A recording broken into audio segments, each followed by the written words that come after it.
Hi, it's time for good energy, and I'm Dr. Julie, and welcome to Bodyful Day 160, Rib Pain and the Senses. This is the last day of our series, and we are talking about the vestibular sense. It is warm here in Iowa, and so we are hanging out in 90-degree weather, trying to keep cool, but we're still going to start with the basics. Let's go ahead and take a deep breath in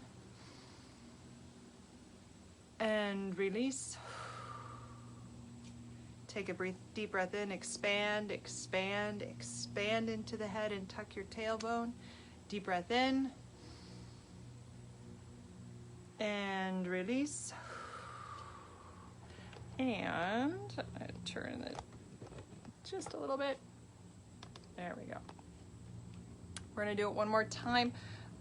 Breathe into any place that's having a little trouble. I did not sleep very well last night. My spine was very painful as I was working through some toxins or something that was coming out.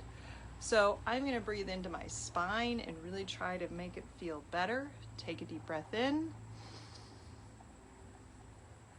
and release. All right, so today's the last day of rib pain and the senses. We're talking about that pain that starts in the back.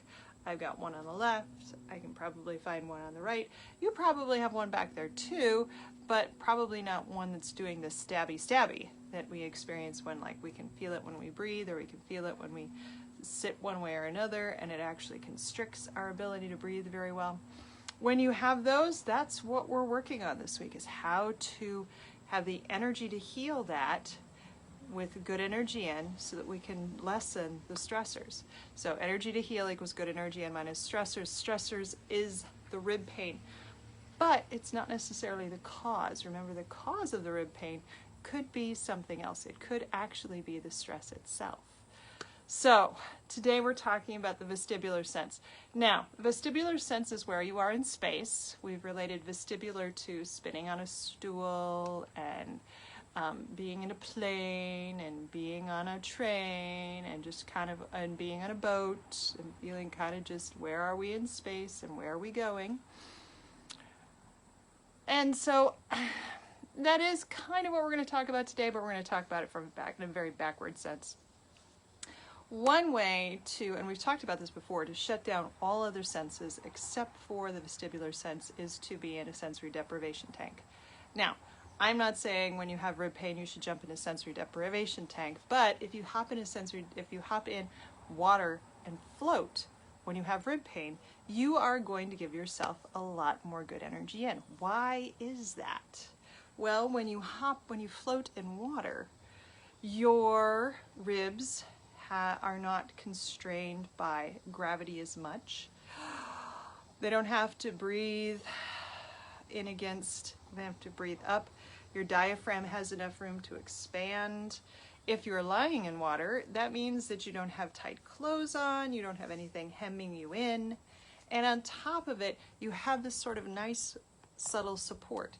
Now, you throw in a sensory deprivation tank, which is a very high saline content, you have actually even more support pushing you up. And when you do that, when you chill out a couple of senses, so notice that we're not going to use vestibular sense to knock out the stressor. We're going to use vestibular sense to get you good energy in. When you knock out all other stressors, that you could attribute to being sensory active all over the other place. So floating in a tub, floating in a sensory deprivation tank, floating in a lake, a river, you name it, on your raft in the middle of a pool. That is going to start to give good energy into other stressors. For example, you're not going to be so rushed. You're not going to be so stressed about needing to get from point A to point B. You are going to be shutting down a number of your stressors by floating, whether it be in a sensory deprivation tank, on an inner tube, or a swimming float, or anywhere. When you're floating, you are much less stressed. And it also gives you good energy in, because if you are lying on your back, that supports you in a gentle way and allows your body to move how it needs to a little bit better. And that therefore should increase your energy to heal. There are some chiropractors, mostly they're the ye olde ones, that have water massage tables that are just designed to shoot water. So hopping into a hot tub, also shooting water. But again, that's not vestibular. Vestibular is lying back and floating, and the sense of floating, because that calms everything else. All right, so vestibular sense, not necessarily a way to definitely focus on that rib and that rib pain, but a way to focus on all the other senses and calm all the other senses down, so that you at least lessen your stressors in every other way, which means that when you're floating, all of your other stressors are down. So even if you still have rib pain, you're down below the good energy in field, which means you have more energy to heal, which means you can actually feel better. So just to wrap up, the vestibular sense, very hard to activate in terms of rib pain unless you decide to float or hop in a bath, whether it be a sensory deprivation tank, on a pool, on a river, on a lake. That once you get to that position where you are lying on your back in the water, you are reducing all other stressors. You may still have rib pain, but all the other stressors are now below your good energy in, which means you have energy to heal. All right, so given that it's 90 degrees and it's supposed to be like 94 and 96 in the next couple of days, if you are in southeastern Iowa, I suggest you find a place to float so that you reduce your stressors. And that way you don't have to worry about rib pain, or really worry less about rib pain. All right, have a great day. Let's finish it off with our deep breath in and release. Excellent.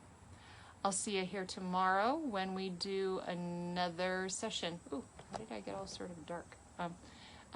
Meet you here tomorrow when we work on another unit, another series, and have a great day.